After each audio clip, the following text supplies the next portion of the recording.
The clerk will read the next item of business. Notice of motion for Bills number 2, introduction of the Anti-Discrimination Amendment Private Educational Authorities Bill. Thank you. Call a member for Sydney. Thank you, Madam Speaker. I move that a bill now be introduced for an Act to amend the Anti-Discrimination Act 1977 to remove the exemption for private education authorities from provisions that make it unlawful to discriminate against a student or a prospective student. Thank you. The question is that this bill be now introduced. All of that opinion say aye. To the contrary, no. I think the ayes have it. The ayes have it. Madam Speaker, I bring up the bill. Thank you. Yes. Madam Speaker, I move that the bill now be read a second time. Yes. School is a vital part of development and should not be a place where children and young people are subject to discrimination, unfair treatment and left exposed to abuse or bullying. Schools are places for study and personal development, and the law should not allow fear and intimidation of vulnerable groups to impact their learning outcomes. The Anti-Discrimination Amendment Private Education Authorities Bill would remove the exemption in the Anti-Discrimination Act that allows private schools and other private education institutions from discriminating against students. Currently, the Act allows for private education authorities to discriminate against people with a disability, single mums, LGBTI teens, and other vulnerable groups. In some parts, this bill will simply bring the State Act in line with the Federal Anti-Discrimination Act, and in other parts it gives students who currently do not have recourse if they believe they have been discriminated against access to the Independent Anti-Discrimination Board. This is a straightforward bill simply designed to protect vulnerable students. Australia is a country that promotes tolerance, acceptance and equal opportunity. We recognise the special vulnerability of children and young people. So it is vital that all students are treated fairly and given the same opportunities regardless of their background, family makeup, sexuality or personal characteristics. The December 2008 Melbourne Declaration on Education Goals for Young Australians, agreed to by all Australian education ministers, has as its first goal that Australian schooling promotes equity and excellence. It requires all Australian governments and all school sectors to provide every student with access to high-quality schooling free of discrimination based on gender, language, sexual orientation, pregnancy, culture, ethnicity, religion, health or disability, social economic background or geographic location. In New South Wales, these principles are enshrined in the Anti-Discrimination Act, which makes it unlawful to expel, refuse to enrol, limit access to benefits provided by a school, or subject a student to any other detriment based on certain grounds of discrimination. These grounds are race, sex, transgender, marital or domestic status, disability and homosexuality. However, on all grounds but race, there are exemptions for private schools and other private education authorities, allowing them to discriminate or condone discrimination against students in ways that are unlawful for public schools. The need for change has been known for many years. In 2011, the current Attorney General said to David Marr in a report in the Sydney Morning Herald, "It is an unusual provision in this day and age. It is something that should be reviewed, looked at with a view of perhaps changing it. Times have changed." I agree. Discrimination can involve being treated unfairly in comparison to other students. It can involve being singled out and targeted, being coerced to leave or having authorities turn a blind eye to or tolerate bullying or harassment.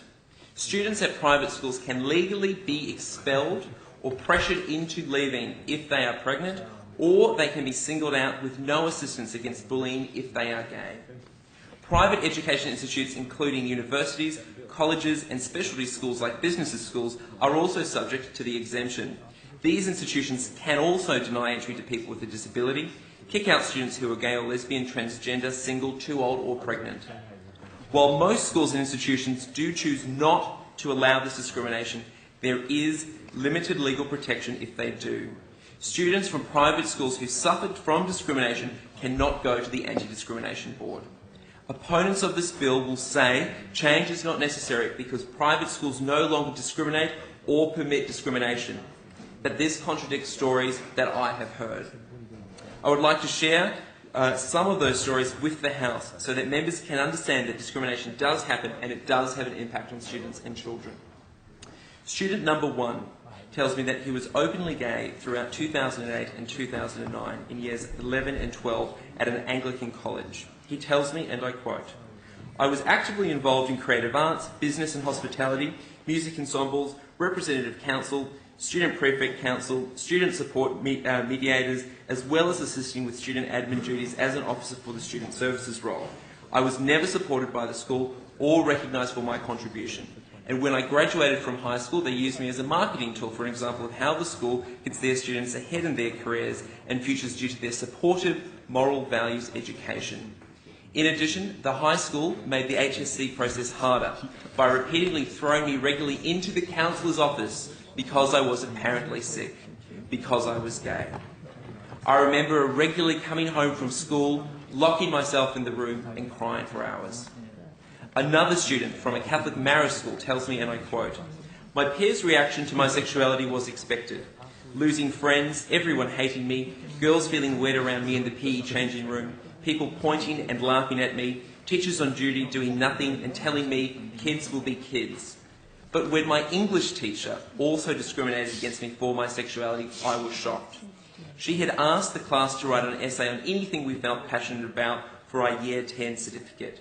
I chose a topic about equality for gay people. Before I even put pen to paper, she asked me what I was doing and I told her. She called me up and told me that I was disgusting and that I will never be allowed to write anything like that in her classroom. She looked at me in the eyes and told me not only was I disgusting, but I was a disgrace to the school and to my Catholic religion. I said nothing while she was yelling at me, but when she was done, I said, I believe love is love regardless of gender. She instantly yelled at me to get out. She took me outside and screamed at me until she got my year coordinator's attention. She told him what had happened, and he took me to his office where he told me, "You're skating on thin ice. I don't know if we should let you into senior school." In my religion class shortly after, we each had to write a speech on bullying. I chose not to do my speech just based on statistics and how bad it is like everyone else did. My speech was about my peers. And it was about what it was like getting an A, from getting A's to being depressed and getting E's. And I spoke about my experience with my English teacher. 3/4 the way through, I broke into tears in front of my class. By the end of that term, I had left school. I had had enough. I now work in retail and have no shot at becoming the psychologist that I wanted to be. That school was constant hell from year 8 when my sexuality got out until the day I left. And now the rest of my life will reflect that school's actions, or should I say lack of actions to help me. I know that it is too late for me to do anything. I know that I am now stuck in retail, but I'm not writing for myself. The laws need to be changed. I wouldn't wish this on anyone. I have additional stories which I'll go into, but I think it's important to make the note that this type of discrimination against vulnerable students is currently allowed under New South Wales law. Another private school student tells me things didn't go well for him when fellow students and teachers found out he was gay after he appeared in a Girlfriend magazine coming out story with his partner and then on the Sunrise program. I quote him as saying, "Basically, it was 6 weeks before my HSC, and the school set a meeting with me and my mother to talk about the issue of my sexuality. After this meeting, the conclusion was that they would take it to the school board to see what would be done, to see whether or not I would be expelled, 6 weeks before the HSC. A week later, I had another meeting, saying I could stay in the school, but on these conditions. I could not mention or talk about my sexuality at the school. I would be excluded from some school functions. I had to see a counsellor weekly until I left school. I did not agree with this, but with only 6 weeks left, I had to suck it up and deal with it. It left me feeling angry and stressed." The last student I will tell you about is currently at a Christian school, at a Christian private school. He tells me only a handful of his classmates and teachers know, but there are countless rumours that he has avoided responding to because his principal has indicated to him that if he is openly gay, he would be expelled from or removed from his extracurricular activities because it would be a bad influence on younger students and goes against the educational creed of the school. He says, and I quote, "Homosexuality has been brought up countless times during class, and a majority of teachers and fellow classmates have said incredibly homophobic things, including one teacher saying gays should get shot. After a class, a mate asked me about rumours spreading. She said, "Have you heard how many diseases and STIs homosexuals get?" It is difficult to be open and honest about yourself and at least your views when other people want to vilify you. This is something I've had to learn the hard way through being vilified. What makes it worse is the fact that staff couldn't really do anything. The student told me about one incident in which he asked a fellow student who was being rowdy to be quiet. He was called a number of homophobic profanities and tells me the teacher did little in response. He says that my bill is important because it sends a message to all private schools that discrimination and bullying are never justifiable. He hopes the bill will pass to protect future students.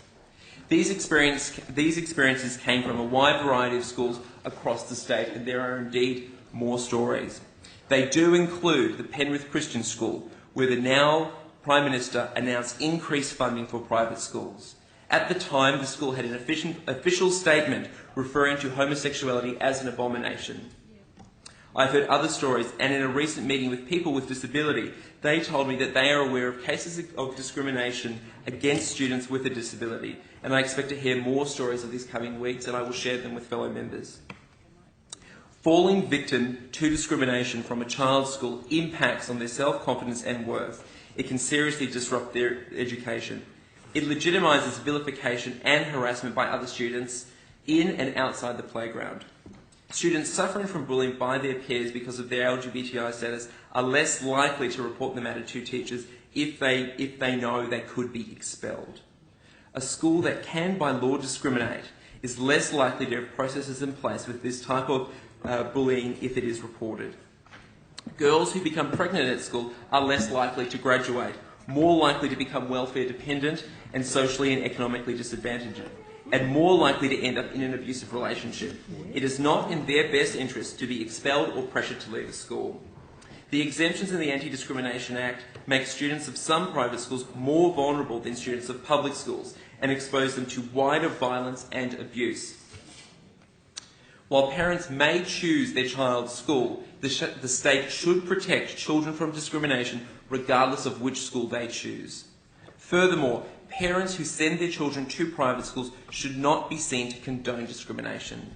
There are many reasons why parents choose a private school over a public school, including proximity to home, academic record, discipline, and attendance by other family members. I've repeatedly raised in the House the absence of a public high school in the Sydney electorate, which means some parents choose a private school purely based on location and have no other choice but to send their children to a school where the children could be legally discriminated against. A 2004 news poll survey of 650 randomly selected adults in New South Wales and Victoria for the Australian Institute found 89% disagreed that private schools should be able to expel a student for being gay, with 76% strongly disagreeing. The survey found no difference between parents of students in private schools and parents of students in public schools. As acceptance of the gay and lesbian community has increased greatly since 2004, I would suspect support for my bill to be even higher. Parents may not know when they enrol their child that later down the track their child could come out as lesbian or gay, become pregnant or have a disability. All parents want a compassionate and supportive environment for their children. Students who are not subject to discrimination themselves should not be forced to learn in an environment that condones discrimination against their peers. The Anti-Discrimination Amendment Private Education Authorities Bill will make private schools and private education institutes subject to the same laws that make discrimination in public schools unlawful. It is important to note that cuts to TAFE and increased subsidies to private and education sector are expected to increase private college enrolments as they have in Victoria. Yet people with disabilities, single parents and other vulnerable students have less protection against discrimination in such institutions as they currently do in a TAFE. Currently under the Act, each section makes it unlawful for a public school to discriminate on the grounds of sex, including pregnancy, transgender, marital or domestic status, homosexuality, age and disability. Includes a subsection that exempts private schools and private education institutes. This bill would remove these exemptions. Like public schools, private schools should still be able to retain single-sex schools and specify an age where the level of education is provided only for students of a particular age. As with public schools, private schools will still be able to refuse to enrol a student with a disability if, after considering all possibilities, the enrolment would create unjustifiable hardship to the school, staff or students over and above any benefit to enrolling the student that student would experience. Australia should not condone discrimination against children. Students in private schools should not be treated less favourably than students in public schools. Some members will express and have expressed concerns to me about religious freedom. I ask those members to consider that a person can be gay and can be religious, whether it be Christian or other. Earlier this year, the House unanimously welcomed and acknowledged the world's first openly gay Bishop, Jean Robinson. People of faith who are gay, transgender, single mums or have a disability should be free to learn at a religious school that respects and teaches their faith, and be free to do so in a discrimination-free setting. This bill would protect their religious freedoms and allow them to do that. This bill does not affect in any way what a school teaches or who teaches it. It simply provides students, like those ones mentioned, access to recourse should they be unfairly discriminated against. Schools are set up first and foremost to educate children and young people. The law should not let children and young people be exposed to discrimination at such an important time in their development because they are enrolled at a school of a particular religion. Before proceeding with debate on this bill, I will continue to open the bill up for consultation and discussion. I've already released a discussion paper which is available at my website, alexgreenwich.com. I encourage people, especially those affected by discrimination, to make a submission. I've also briefed the Attorney General's office and spoken to the Labor Party and the Greens about my bill. My door is open to any MP or stakeholder with questions or concerns. I thank the Greens for coming out in support of the bill, Labor for the serious and sympathetic consideration it is currently giving it, and I hope the government will at least consider granting a conscience vote on the bill, as it has with voluntary euthanasia, marriage equality, and the bill we are set to debate next, Zoe's Law. It is important for vulnerable students, like those mentioned in my speech, that they know there are people in the government that do not tolerate this sort of discrimination, and I know there are. I commend the bill to the House. Thank you. The question is that this bill we now read a second time.